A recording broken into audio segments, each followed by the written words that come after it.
Welcome to the podcast, Journey to the Well. I'm here to take you on a journey to learn how to become wealthy in all 8 dimensions of life. With each episode, our knowledge will unfold and faith as our anchor. So come tune in and hear the stories untold. Your host, Alicia Coleman. Today we have a very special guest here, and he is an ex-NFL legend from playing from the Saints and Broncos. He's also created financial freedom through real estate. He's a big family man, which I honor. I've heard many stories, and it's super cool to hear, his lifestyle as a husband and a father. And he's just a leader in my eyes, and I appreciate this man so much and value that he's taking the time to be on our podcast.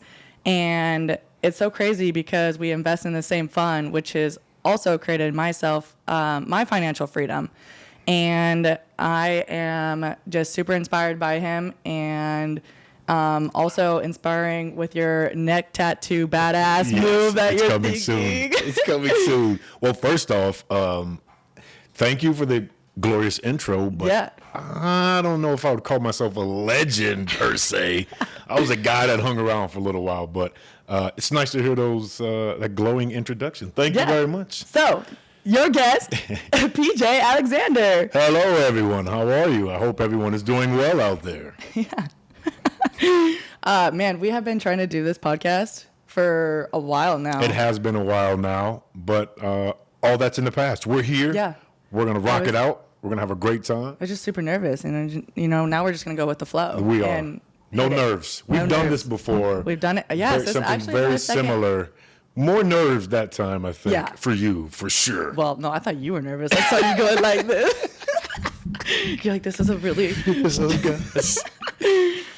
Okay, so let's just hear your cool story from when you played NFL, which congratulations, that's a huge accomplishment. Tell us who you are, what you're about, and when did you realize that football was not really the direction to financial freedom? Oh, those are great questions. So for me, the NFL for me was a distant dream.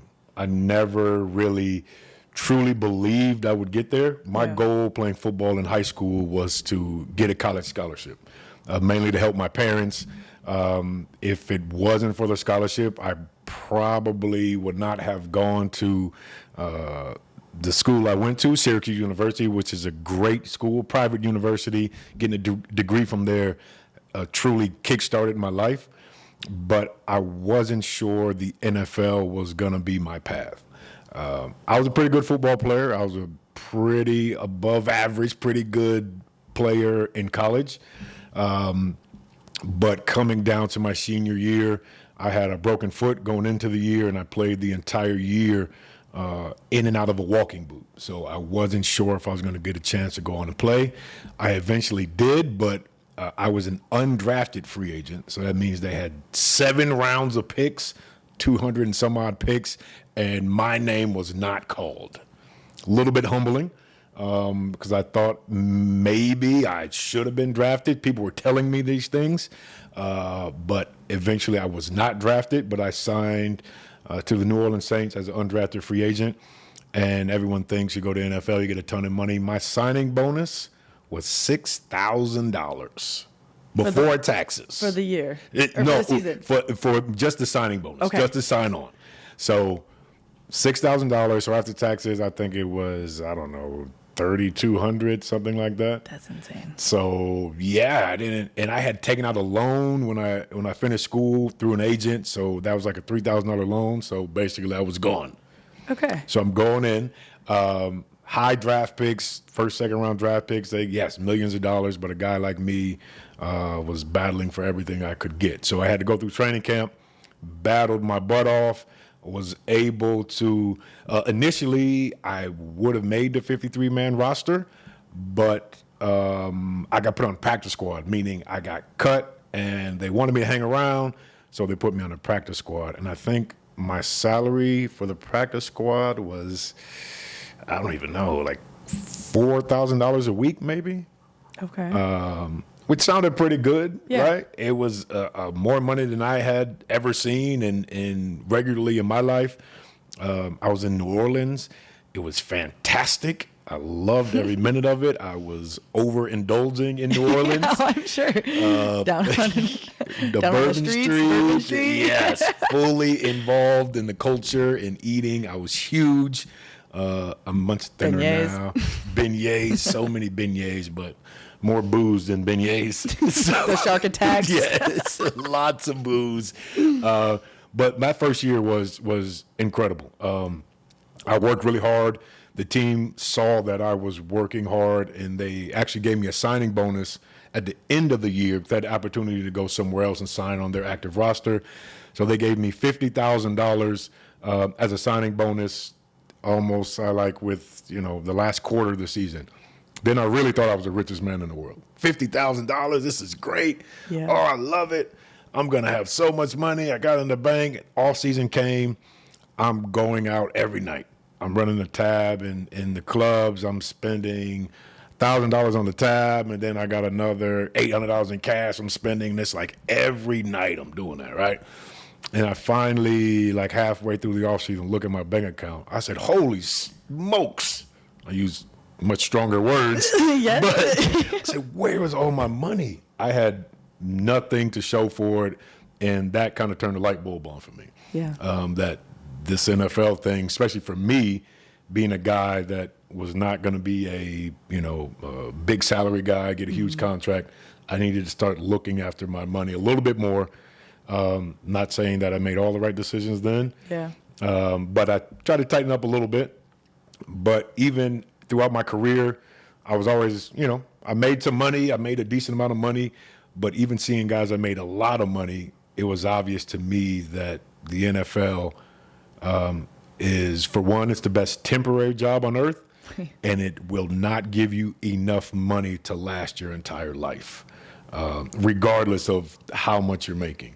Now guys make more money, but you still hear stories of guys going broke 5 years out of the league, which is incredible and kind of mind-blowing to some people. But it is not as lucrative and I guess lifestyle sustaining, the ability to sustain that lifestyle you have in the NFL. It's not really the case. It's kind of a illusion Right. that people get from the outside. But when you're in it, it goes a lot faster than you think. Yeah. Well, because your lifestyle and the income that you have at that time is great. It's great. But afterwards, there's no Yes. income and still the lifestyle. That's the thing, right? So you go buy these big houses and all Yeah. these cars, and you don't understand the upkeep on that house or the upkeep on these cars. And it's not the NFL. There's no gradual fade out, right? So Yeah. when you get cut and when you're done, there's just no more checks coming in. There's nothing else they can give you. You have nothing, but you still have all these bills. So, and a lot of guys do things the wrong way, where they go buy their mom a house and buy whoever else a house, and my mom doesn't have to work anymore. And as soon as you do that, that means your mother and whoever else is basically on your payroll. Right. So all their mortgages on you, their car payments are on you, any money to do daily living is on you. So that's a huge burden that guys don't understand. And when your mom is not working for 3 or 4 years, it's not really easy for her to go back to work after that when you're done playing and like, Mom, I don't have the money anymore. Right. It's kind of it's a tough situation a lot of guys find themselves in. Man, that's so crazy. Yeah. Where people put themselves in those kind of positions and not even realizing it.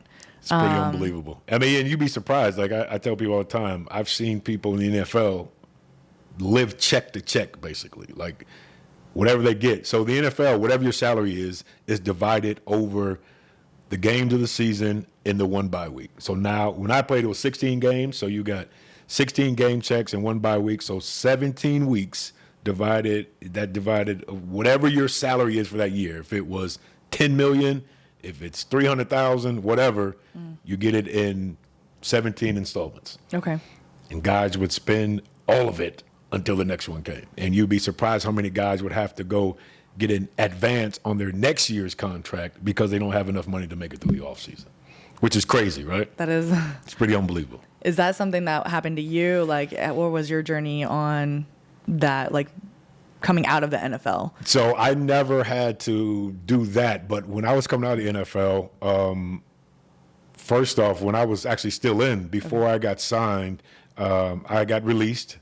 And again, being a minimum salary guy, I didn't have, I had some savings, but at the time, my wife was 9 months pregnant. I was cut. I had a knee injury. I was out of the game, out of the league for the first 5 games. So she's 9 months pregnant. I don't have a job. We wake up in the morning looking at each other every morning. That is the type of pressure that I don't think I was ready for. I got another life coming in I have to take care of that is depending on me. Yeah. So luckily, the day after my daughter was born, I got a call and I was able to get signed back to the Saints. To the Falcons. She was born on Saturday. I left on Monday. I didn't see her for 8 weeks because I left there for a workout, signed, and I left my fiance at the time and my daughter there in Denver by themselves, and I was all the way in Atlanta trying to stay on the team and support us. That's something I don't think I was ready for, but it opened my eyes again that there has to be something else beyond the game because the game is going to end for me pretty soon. Yeah, yeah. Just trying to find any way and anything to have that support. Sustain it, right? Yep. Yeah. So how did you know that real estate was going to become your new vessel? So it wasn't, real estate for me is still very new. I'm probably 2.5 years in now. Okay. So after football, I went into a sales career. I sold paper products, retail packaging, envelopes, if you can believe it, like blank envelopes that you get in your mailbox. Yeah. Sounds like a pretty awesome job, doesn't it? Dream come true. Dunder Mifflin. It was awesome. But I just need. By the way, don't ever lick an envelope. Oh. Don't lick them. Use like water and a napkin. Yeah. It's pretty gross. I don't know how often when's the last time you used an envelope? Well, I have a card for right up there for you after this. All right. And I did lick it. Oh, it's all right. Don't tell anybody else. But I actually don't really lick them very often. I just licked yours. Good to know. I usually just tuck it in on that, in the thing. But Today you went to licking right before you talked to me and tell you not to lick them. Yep. All right, fair enough. It's Now okay. I know. Now you know. Next time. What can I take out of this podcast? No more licking. No more licking of envelopes, for sure. I did that for a while. And my buddy who I played in college with, he was also working the same company, but he was over the real estate division. So he managed our 70 some odd facilities across the country. And his experience doing that, he figured out that people are making a lot of money off of us when he's selling real estate. If we consolidate a facility and we want to sell this building, people are making a ton of money. And he's like, man, why can't I do that? Yeah. So he ended up leaving the company, started his own real estate investment group, and he kind of talked me into coming with them, and here I am. It's been very eye-opening to me how this whole thing works. I'm still learning. I'm not the smartest person by any means. If I'm the smartest person in the room, I don't want to be in that room. Yeah. So, but yeah, this real estate now, I definitely think it's something I want to continue with. I'm trying to get my daughter involved in it. I think it's the way to have, like you say, in financial freedom. And like I told you before, my time right now is very valuable. Yeah. I don't want to waste my time doing a lot of stuff. I like having freedom. My kids are at an age now where I want to be around them and do things with them. And being involved in real estate investing allows me to do that. Yeah, that's really cool. And I can totally relate to you on not being the smartest person in this industry, but it's so cool because of who you associate yourself around in the industry, Right. like Solomon and Right. like people that are advanced in this industry and learning from them. I don't have any real estate background as well, coming from a bartending experience. But I'm telling you right now, from the first time I've met you, you've been really, really impressive. Like you have a tremendous mindset, a tremendous drive. You absorb and take on knowledge. It is really impressive what you have done so far. Oh, thanks. And I'm going to ask you at some point if I want you to meet my daughter, kind of help her out, absolutely. lead her a Oh little my bit, gosh. and give her some kind of mentorship because I think you're a rock star and you're at the beginning, but you're going to go really far in this whole thing. Just your bravery to jump out there and do the things that you're doing. It has been truly impressive, and you are continually impressing me. Every time I meet you, you're doing something different, and it's pretty awesome. Dude, I appreciate that so much. This podcast was supposed to be about you, not me. You're a rock star, man. You are. I don't know what else to say. I'm just telling the truth. That's all I'm doing. I appreciate that. That's kind of like, let me follow up on that because I do want to give back. And that's why I'm doing this podcast is because I want people younger or older than me, to know that it is possible. Mm-hmm. There is something out there that when you create that financial freedom and that have that security where you can pay for your mom and your mom's house and actually have the cash flow coming in without getting, signed on another football team or whatever the season or having an injury. I don't think you can have an injury in real estate. Not so much. A little bit. I'm in industrial real estate. I walked around some pretty sketchy places where some stuff may have fallen on my head. Luckily, it hasn't. But no, I think you're right. When you're able to generate the income consistently where you're not having to, one, play football and put your body on the line, your head, getting my eggs scrambled all the time. Yeah. If you're able to do that, or like you're saying, support your family and provide for your mom or whoever else you want to without putting all that on the line, that's the smart way to do it. When you can sit back and just watch it grow and happen, and then everybody's happy. Get your mom involved in it too, so she's making her own money. So it's not just she's on your payroll; you have her investing. Yep. And now she's doing it by herself. 100%, and your kids and your generation afterwards. And it's so crazy because it's more of an impact over income. Yes. And no offense, but sports are just like yourself, right? Yep. You have to do it for yourself and play for yourself, and you can't. I mean, if my brother went to NFL, he can't put me in NFL unless I got a gender change or something. But still be pretty hard though. Still probably pretty impossible, maybe.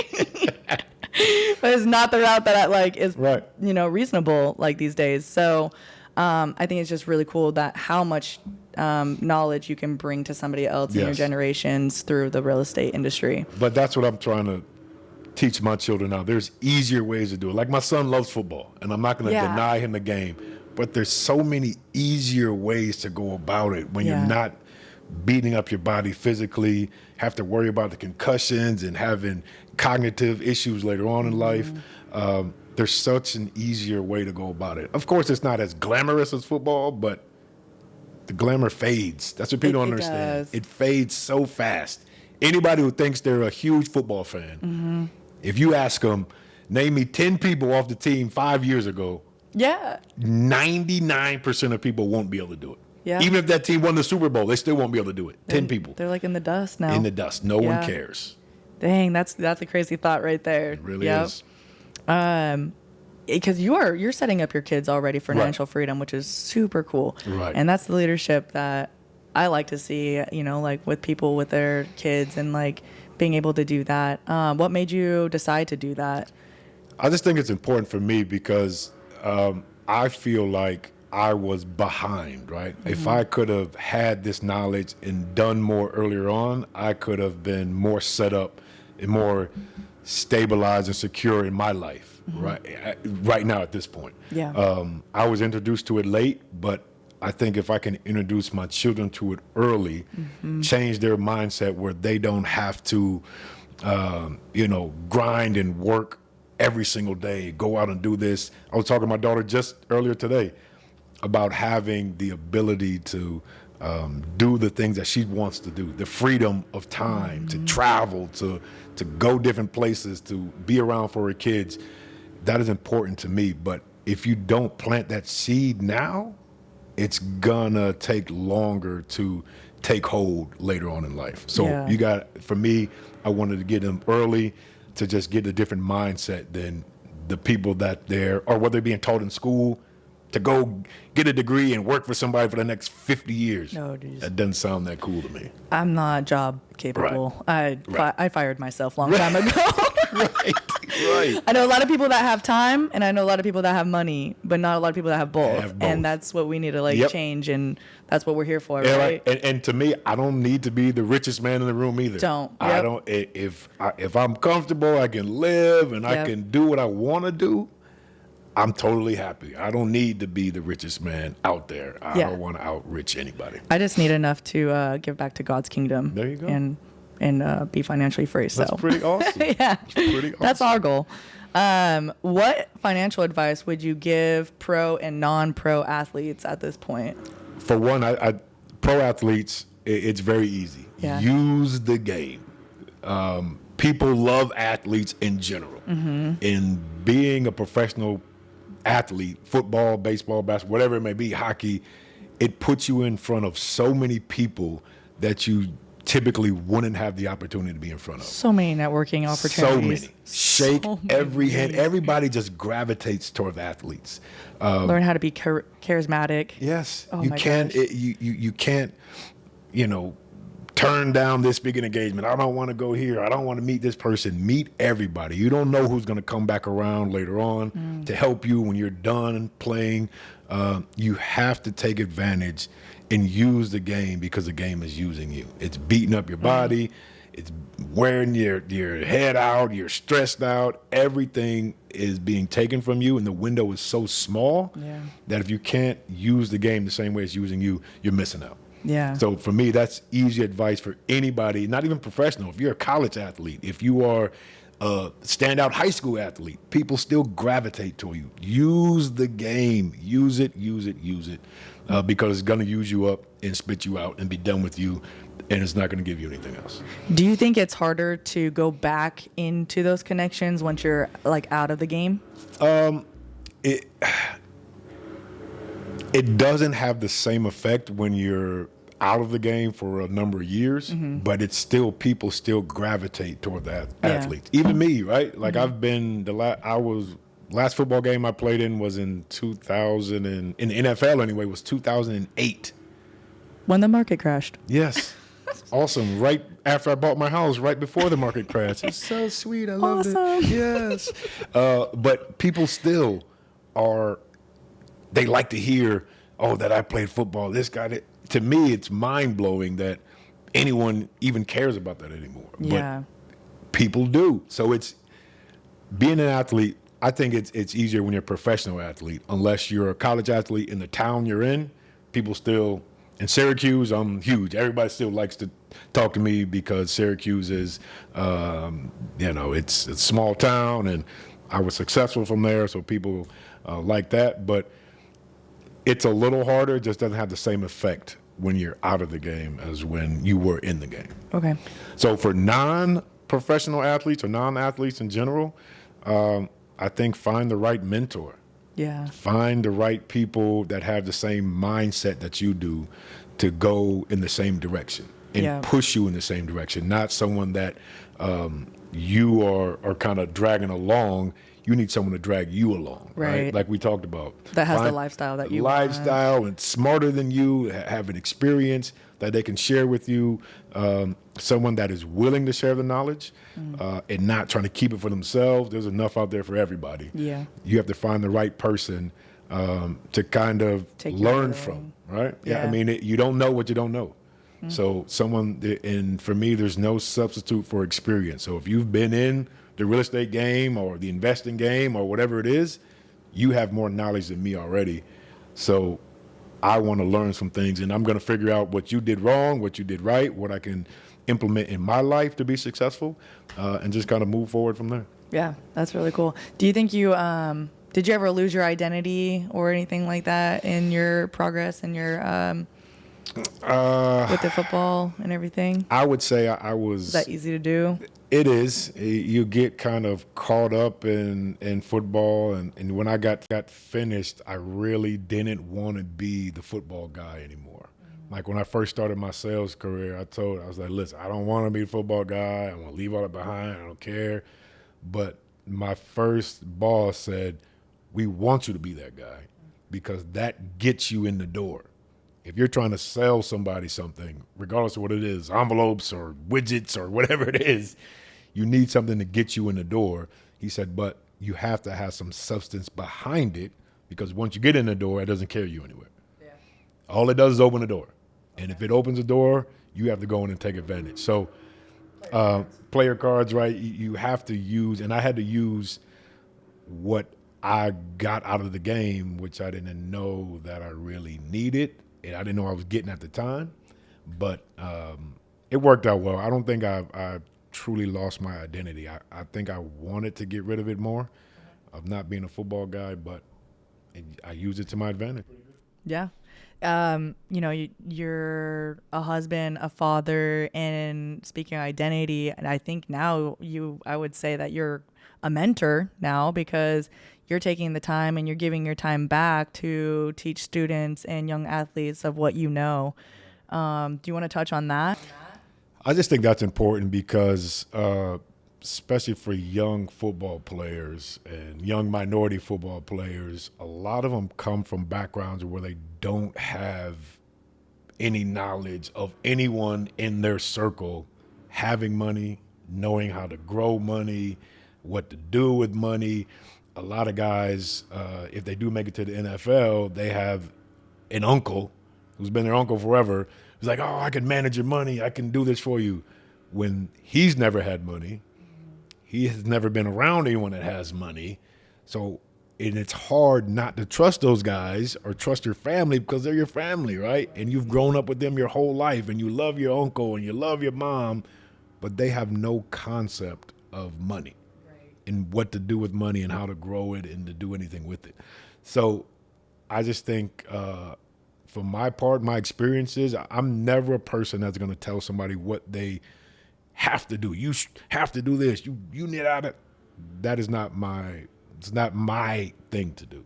My mentorship is giving you knowledge from my experiences, from other experiences that I've been around, and you have to figure out what to do with it. I'm a big believer that everyone's journey is different. We have shared experiences and being especially professional athletes, you share that experience, but getting there, everyone's journey is different. And once we leave that practice, everything you do outside of practice or outside of sport, everyone is different. So I don't know what's going to work for you. I know it works for me.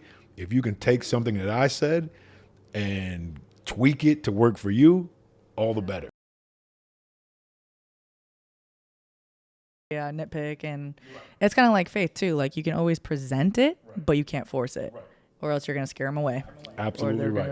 I don't even know, but yeah, but I agree. Like you can't force, and that's what I think. A lot of these other people that go talk to athletes, they try to force it on them, and that is the one thing that will turn a young athlete off. When a young athlete has bravado and thinks he's the best, and this, that, the other, he doesn't want to hear someone telling him, "Hey, I know you're 23 now, but put some money away for when you're 45. Yeah. No thanks. Yeah.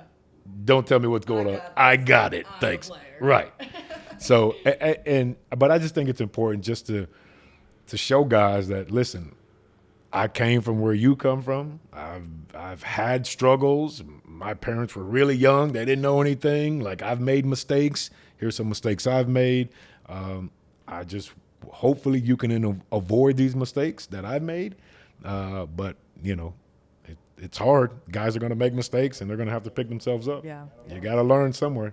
What's one of the mistakes that you've learned from that you can take away now that you've grown the most out of? Ooh, don't buy a house before the market crashes is probably a good one. I literally bought my house in 2007, right before it crashed out. Do you still have that house? No, I had to hold it for 10 years, and it got back. I still didn't sell it for what I bought it for, but I got back close enough where I didn't want to rent it out anymore and have to deal with that. So, yeah, that was not ideal. Okay. Spending money in the clubs and boozing it up and partying when you have nothing to show for it is pretty pointless. It's fun, but it's really pointless and a huge waste. I think those are two huge. I mean, it's a mistake, but you're gonna have to figure it out, right? You're gonna have to learn from, right? Right. Hopefully you grow up. And I've grown up, so here we are. It's good. Well, let's touch on that because you say, the partying is like a waste of time. And, a lot of people, especially my generation, well, actually any generation, they can find themselves in the bar. I mean, that's where I found myself before this whole real estate journey. I lived in the bar until I got attacked and put in the hospital and almost lost my life because she got me right on the wrist, breaking glass and coming back at me, which is absolutely crazy. So that woke me up. Let's touch on that, like physical life and your health and, you're pretty healthy and, you're a vegan and you stopped drinking. I had to make that change. So I was, like I said, when I played football, I was much bigger, right? And that was what I thought I was supposed to be. I didn't know that I could maintain the weight I am now. So when I played in New Orleans, I was probably 340 pounds. So you ate donuts for practice. I'm just kidding. So many donuts, so much everything, by the way. The food in New Orleans is the most decadent, delicious food so you're ever addicting going to to me. eat. Oh, So good. And then on top of that, I was drinking heavily, but that is the culture. After a game, we get on the bus, there's a garbage bag full of beers. You grab 6 for the bus ride from the stadium to the airport. So crazy. They support that. Yes, that was everything we did. Yeah. And I was never a guy, like I think we talked before, to have one drink. I'm not a one drink guy. If I'm going all the way. I feel tipsy off one drink. I need to have like that buzz at least. Okay, then the buzz comes like a drunk. Yes, and it ends badly. So, but I just, at the time, I didn't know I was destroying my body. I didn't know I was wasting my physical ability on the field. It was hurting me. I thought I could still do it all. But as I aged, first off, I started drinking more, which is never good when I'm not playing football. And I knew I had to make some changes in my life in general, just because I just wasn't feeling good. And then it started affecting my home life with my family, which is, to me, the most important thing, right? And we talked about this a little bit before as well. The reason I stopped drinking was for my daughter. And people say, how can you do it? It's going on 5 years now. How can you have that discipline?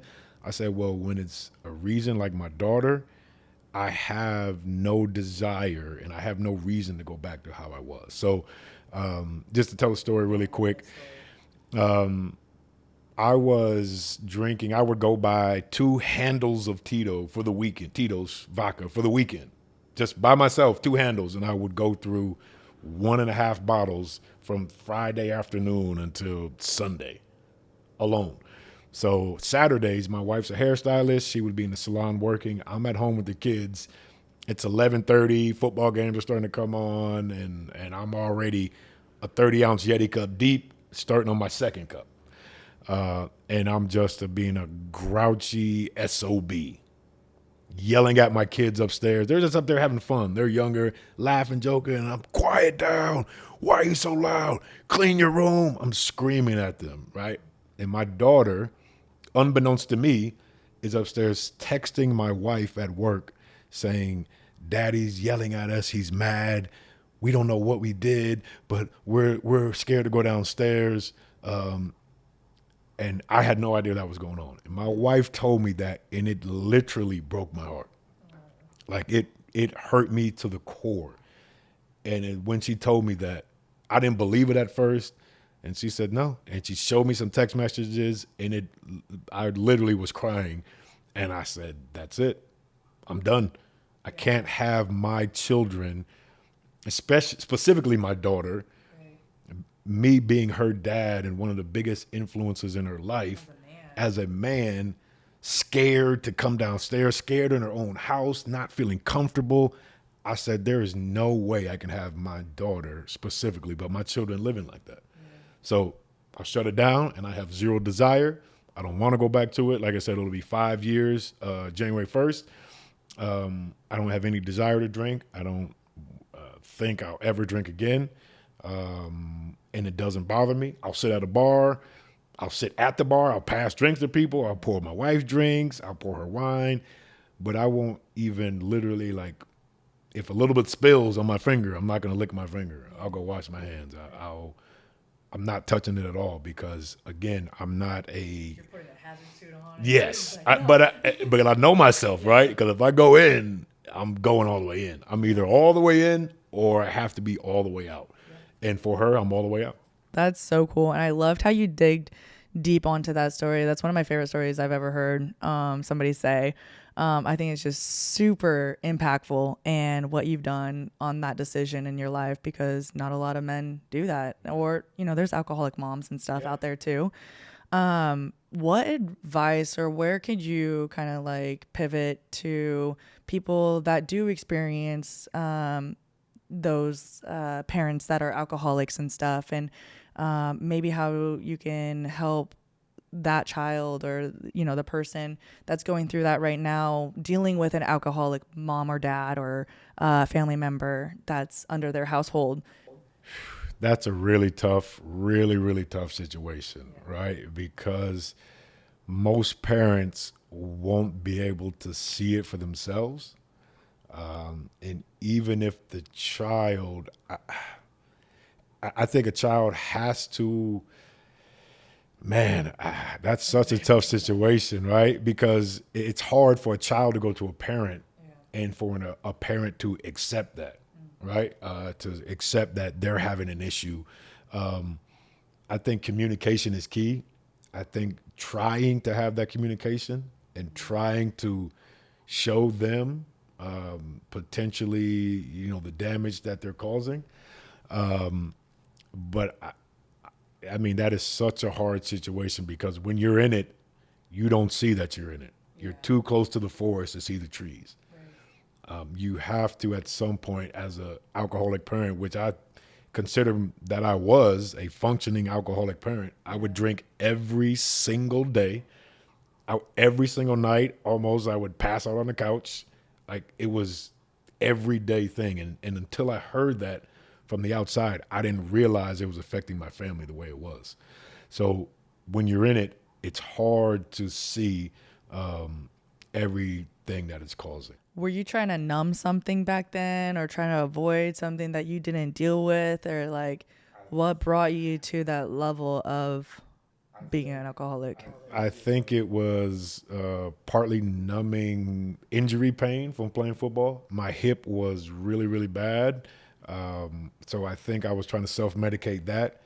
I never wanted to take pills and get addicted to that stuff. So I think I just try to cope with alcohol. My job at the time was stressful and it was frustrating, and I didn't think people were doing things that I thought were easy to do. So it was coming back on me. I was super frustrated. I felt like I was letting my customers down because I overpromised and underdelivered. And all of that just kind of snowballed. Right. And don't get me wrong, I've always liked to be a party guy and drink and do all that stuff. I get it. But when I'm at home and it's Tuesday and I'm on a call and they're frustrating me and I got to have a drink to calm down, it's not good. Right. So I think that was the main thing. And then just coping with, like I said, injury pain. But it's so hard to have, to affect your child like that. And if you don't see it, if you can't see it, when someone brings it to your attention, it's really hard for you to notice it on your own. Mm-hmm. Yeah. So, did you change that vice with another vice? Or my only vice now is smoking cigars. We meet you there. That's it. I love cigars. It's amazing. So to me, cigars are it's a very communal activity, it really right? is, and it's an awesome.